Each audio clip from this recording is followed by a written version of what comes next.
again, without further ado, thank you for your time, and let me please introduce you.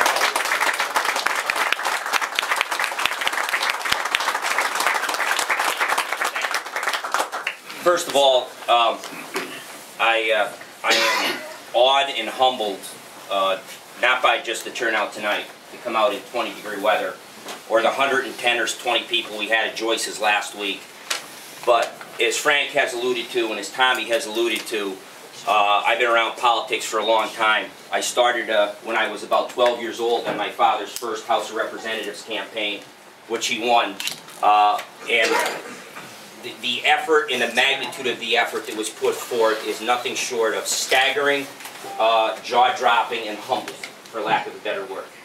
When we made the decision, as Frank has indicated, about going forward, because Frank, I want to compliment first of all a couple of people. Frank Ruggiero, Attorney Frank Ruggiero, and his staff of lawyers, including Attorney Todd Johns, who is now famous in the front page, as we heard.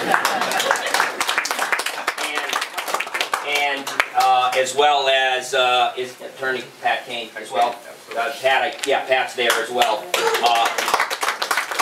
I'm an attorney for 30-some years, I guess, at this point. I'm giving my age away, but nonetheless, without their on-the-ground legal research, legal ability, and legal skill to stay literally 2 or 3 steps ahead of the battery of county lawyers that we're all paying for, by the way, on our tax dollars, to defeat the public initiative, which is really a shame in and of itself.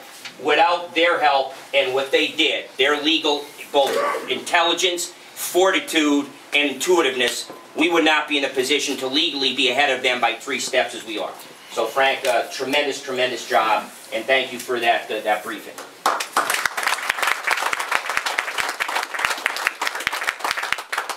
A second person, and I can literally speak for an hour about all the people to thank, but one other person who I have to give a special commendation to and acknowledgement, Tom Galello. Tom Galello was charged with the Herculean task by me, as I was away, of we have about 48 hours to come up with 1,300 signatures. That decision was made about 1 o'clock Saturday afternoon, and between 1 o'clock Saturday afternoon and Monday at 2 o'clock, so under 48 hours, 2,760 signatures in this county is staggering. It's staggering. And let me tell you what, I've been involved in politics, as I said, my whole life. I went to National New Hampshire as a delegate candidate and a coordinator for President Carter during that campaign. I've been involved in campaigns. I ran for governor. I've been involved in presidential elections. And I said something I'm going to tell you right now. What's been done by you folks here in Lackawanna County.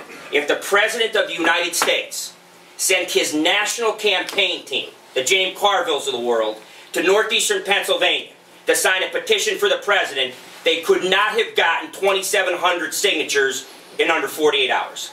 That's a testament to what you have done, and it also is a testament to what's going on in Lackawanna County and northeastern Pennsylvania, that enough is enough. And now the people are speaking in volumes. We will end up in another 10 days or so with somewhere in the vicinity of 10,000 signatures.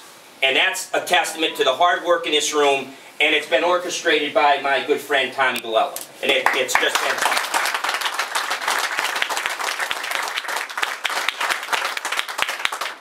And one last person I have to acknowledge here before I say anything else, and that is my good friend standing right in front of me, Bob Palmatessa. Courage is rare when you see it. And to stand up like he did, and do what he did, with his son's job on the line. In this economy, jobs are hard to come by, but he believed it was the right thing to do.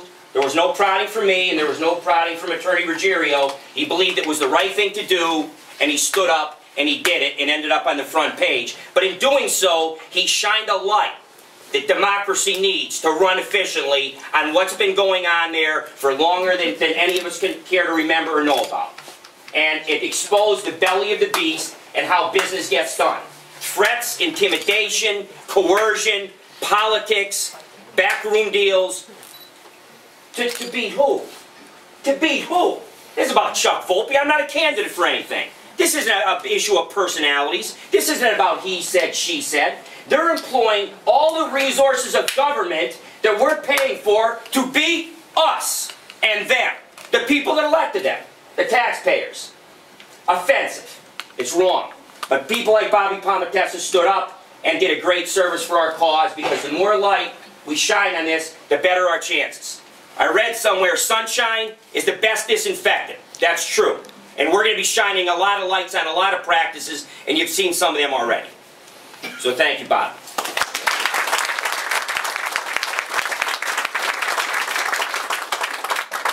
Before I go further, I want to apologize because I cannot name individually, going back to Joyce's cafe last week and tonight, the presidents of borough councils, the presidents of board township supervisors, the mayors of boroughs.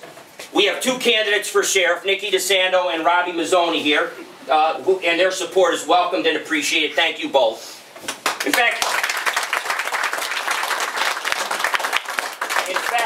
it's because of what we're fighting for with your help that you're going to have an office to actually fill, instead of letting the commissioners fill, which is wrong. The people should elect their sheriff. That's right. Yeah, yes, right. Absolutely. That's right.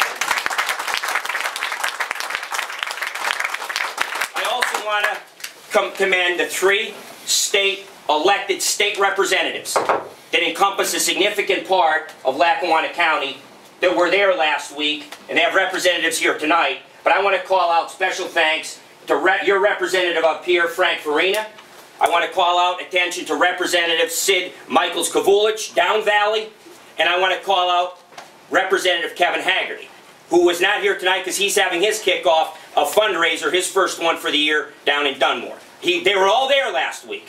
And there is no better way for people to understand that there's no personal agenda here than to have elected officials at the state level involved in this process. And I want to acknowledge that.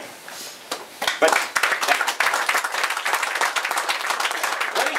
let me pretty much tell you the story of how this all happened.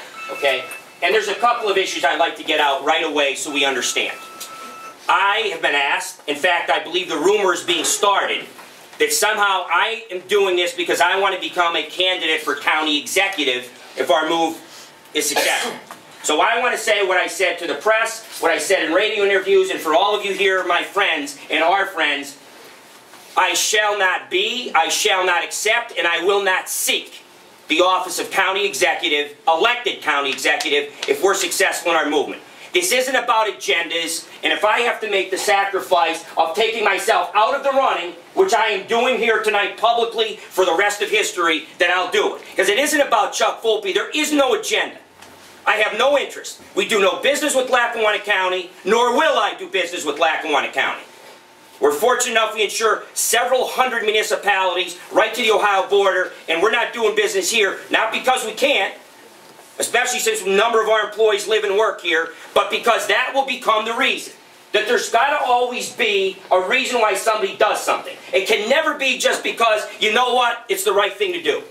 When I ran for senator a couple years ago, I said to a lot of you here now, and some of you here that weren't with me, but I said at that time, I said, even though I lost that race in a tough fight and it went down to the wire, that's fine, but you know what? I will stand ready, and I will make my resources available, and I will become politically active again when it comes time to stand up for what's right in people. I said in that campaign, we're going to put the people at the back of the line, and we're going to move them to the front of the line, if you remember. And I stand by that, and I will always stand by that, and I will always stand there ready to help. Because let me tell you what, I firmly believe in that credo, to whom much is given, much is expected. Life has been very good for me and my family, and that's real well. But you know what, life is very short. And I said a long time ago, I used to use that example. The pharaohs, back in ancient Egypt, they used to take all their wealth and all their gold and money and bury it with them in their tombs. And all that did was grave robbers got them for the next 300 years. You can't take it with you. And I can find no more noble cause than to contribute to people who can't do it for themselves. I have 2 political heroes and mentors. My father, who taught me most of what I know about politics, and John F. Kennedy, who all of you know. You know one of the great things about John F. Kennedy was, President Kennedy? He could take the tough stance. He can do the right thing. You know why? Because he couldn't be bought, he couldn't be bargained with, he acted on principle, and he did it for the right reasons. He didn't need anything. Wealth beyond imagination. He could have stayed down in Palm Beach, smoked cigars, and chased women. What did he do? He became president of the United States. He did it the right way, and he set ideals. So when it came time, amid all that pressure, to have civil rights reform, he did it. When it came time to stand up for those who could not stand up for themselves, he did it. Many of the programs in the Great Society were passed later, after his assassination, because that's unfortunately sometimes how people get treated when you're independent. The powers that be do things like that. But guess what? A lot of that stuff got done.